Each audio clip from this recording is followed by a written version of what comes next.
We're not done yet talking about new Jump stuff, though, because we've got a new one-shot, a surprising, spooky new one-shot from the creator of Food Wars, Yuto Sakuda and Shun Saeki, called Yugen's All-Ghouls Classroom. Seems like the creators of Food Wars took inspiration from the classic Scooby-Doo direct-to-video feature, Scooby-Doo and the Ghoul School. But very disappointed that it is not about monster girls. Now, this is sort of more like a Hell Teacher Nube series, I suppose. There's a school that is haunted or succumbs to a bunch of supernatural happenings, and then a teacher comes there and hijinks and helping students solve problems. All that stuff ensues. The setting of this one is at an all-girls school. See, that's where the pun in the title comes from. Old ghouls, old girls. Yeah, very clever. But yes, this takes place at the Fabian Private Academy for Girls, a place that is for the most elite and elegant young ladies. And it is a very proper school, but of course, being so high standard, it attracts a lot of attention from the outside. So there are a lot of peeping toms that come around, and there is also a lot of problem with the students too, having to deal with the pressures of being at the school. And so a medium who comes into the school under the guise of being the new mental health counselor, Dr. Yugen Tojinbo, and he basically is all about identifying, like, what's haunting these girls, what's going on with them, what their problem is, and then exercising those. And he basically meets up with a teacher at kind of the main classroom. This one shot is focusing on the chrysanthemum class. And the female lead of the series, Michiro Sato, is basically a dead ringer for Erina, except with a red hair color and glasses. But her personality and way she reacts to our MC is also very similar. Yugen himself is like a rejected Yu-Gi-Oh! Protagonist. I'm sure he didn't make the cut because his hair isn't crazy enough. He's basically Asahi Saiba from Food Wars, just a little bit older looking. He's got like these black makeup streaks down his eyes. His hair's a little bit wilder.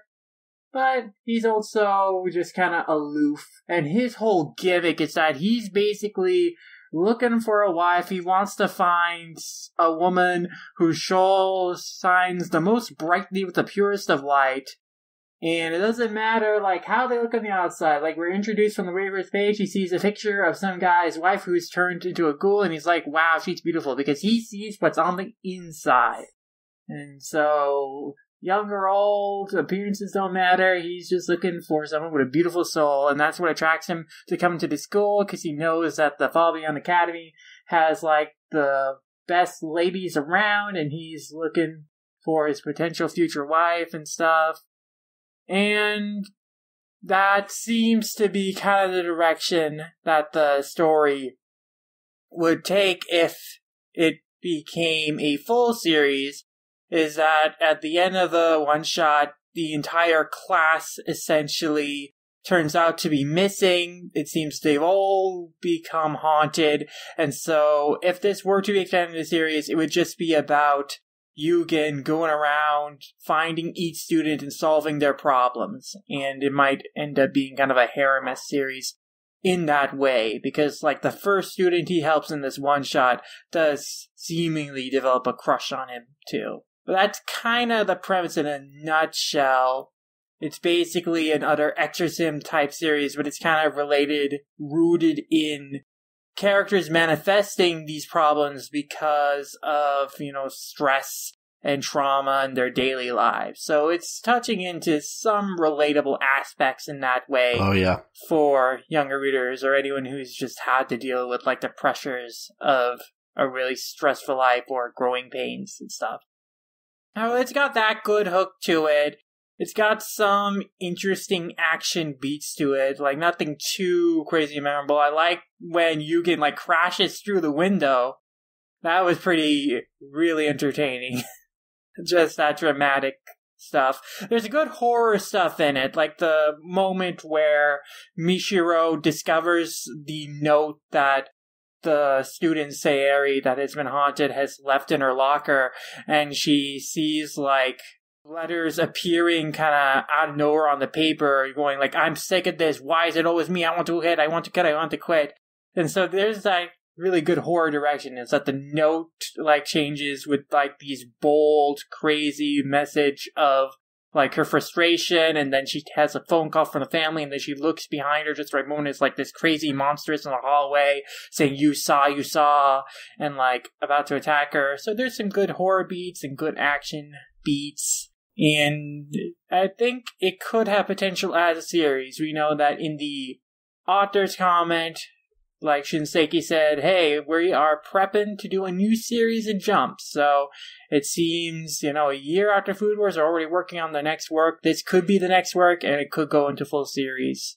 Interesting to see what kind of changes there would be in the transition from this being what it is as a one-shot into a full series. Clearly, they've written it with series potential in mind. I think the biggest problem for me is that the protagonist is so indiscriminate in his affections and his interests. Like, I don't really like a series about a guy courting his students, especially underage students.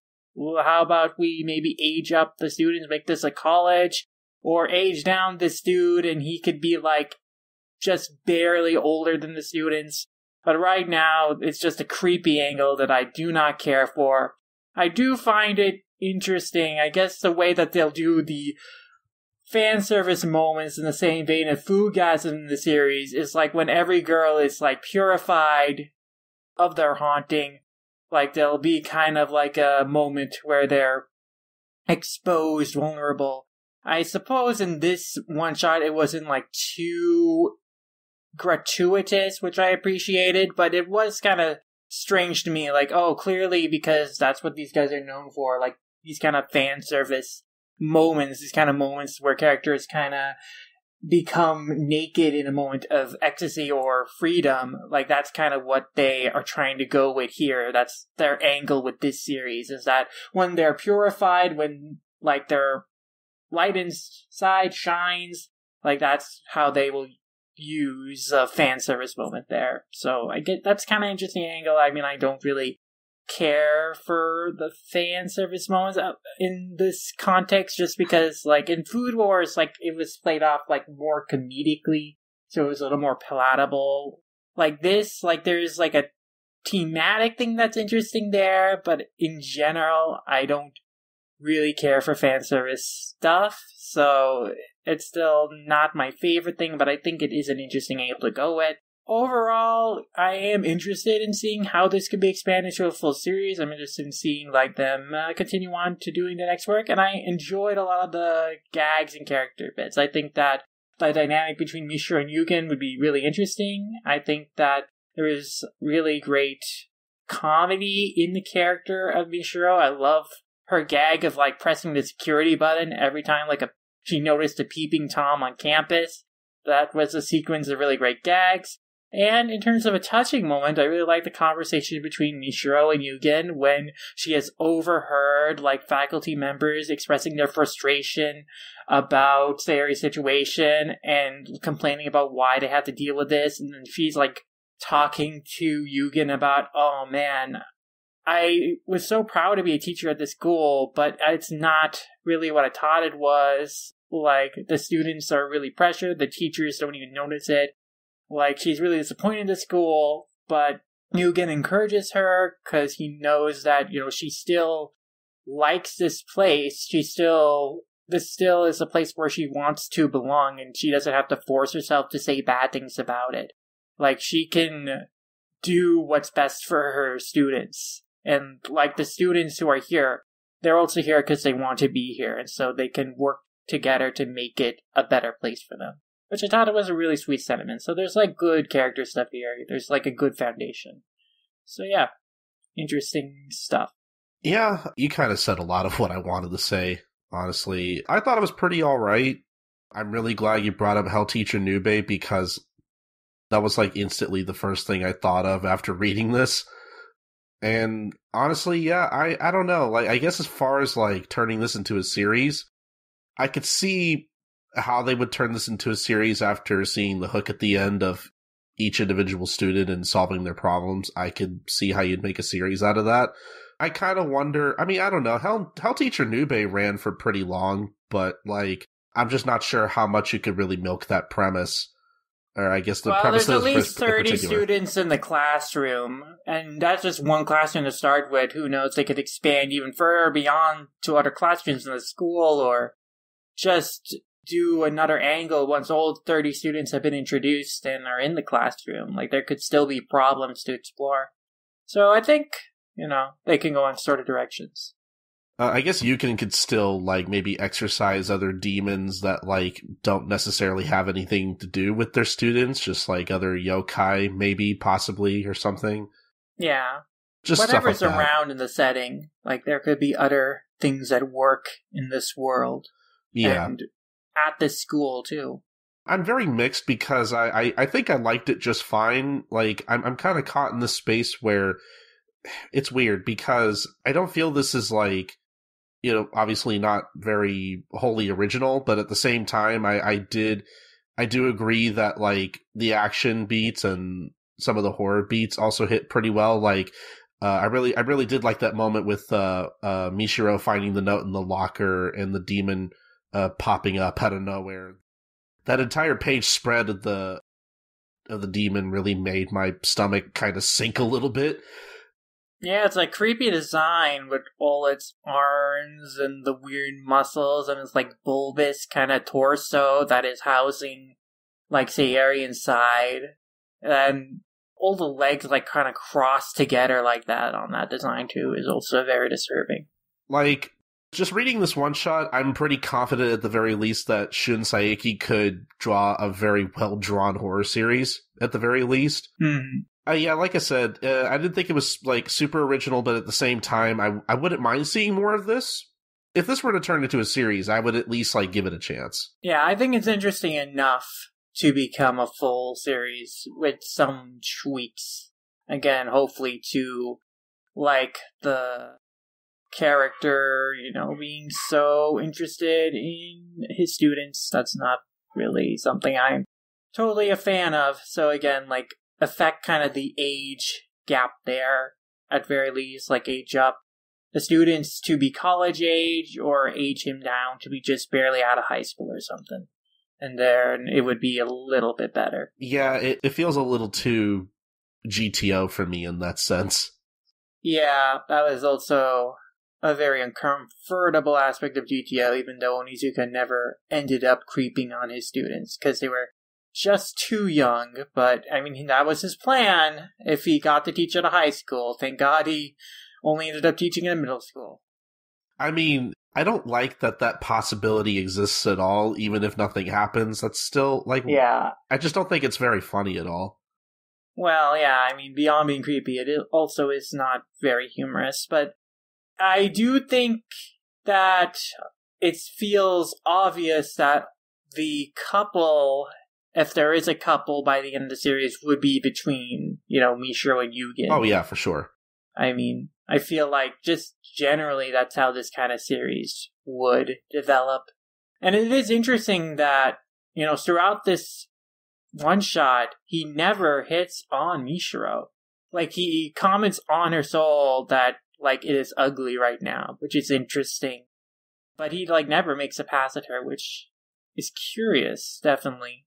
So that would also be something like, how would that change as the series develops? I don't know. Maybe there could be a thing where, like, maybe she works on her own flaws or foibles.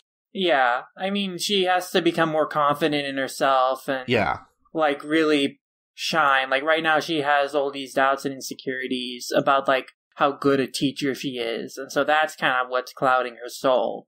But once she, like, kind of really puts herself out there and, like, really goes for it, like, I think that is, like, when her soul will start to shine.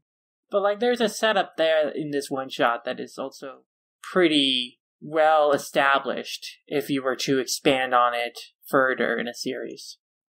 For sure. But yeah, no, I thought this was pretty alright. I at least thought it was interesting, so I would not mind seeing more. Yeah, I think that it has potential, and there are just a lot of nice little things in this that makes me want to see it become a series. And also, I guess this is just a random comment, I really appreciate how Shunseki draws ties. Like, with Tsukasa in Food Wars and now with Yugen, like, there's just something that he does with ties and makes them feel like kind of otherworldly and really cool looking. And that's just like one thing that I like about his art style, is that his design sensibility is really great.